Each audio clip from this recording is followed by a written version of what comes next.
साहेबांना एकदा विचारू द्या की आपण 3 तासापासून जे केलंय ते त्यांच्या डोक्यात शिरले की नाही. साहेब, आमची मागणी काय होती तुम्ही एकदा तुमच्या तोंडाने सांगा. बरोबर आहे, तुमची मागणी आहे की गुन्हा दाखल करा. मी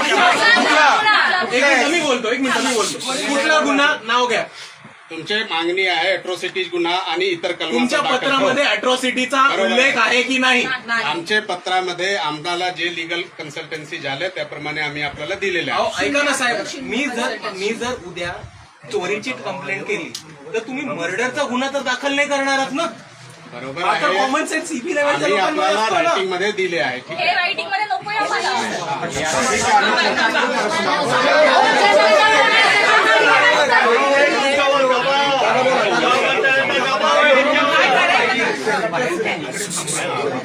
घ्या ना, कॉन्ट्रॅक्ट करायला घ्या.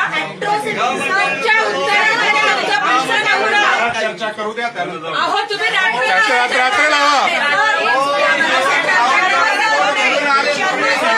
3 दिवस झाले अजून कुठलीही पोलीस कंप्लेंट घेतली नाही. आपल्या सर्वांना माहिती आहे की भारताच्या संविधानामध्ये सर्वात पहिले नमूद केले की अट्रॉसिटीची केस तिकडच्या तिकडे दाखल केली पाहिजे. त्याच्यावर पोलीस आम्हाला हे म्हणतात की पहिले चौकशी करून मग एफआयआर.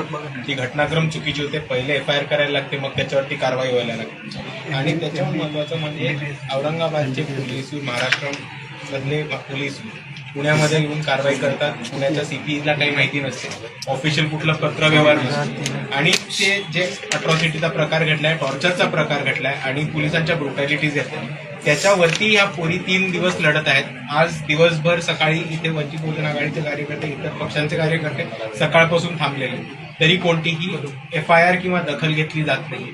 आणि हा पोलिसांचा एक प्रकारचा दबावशाही आणि दुसऱ्या बाजूला पोलिसांची दबावशाही केलेली जी होती त्याला वाचवण्याचं काम इकडचं सीपी ऑफिस करते ही वस्तुस्थिती.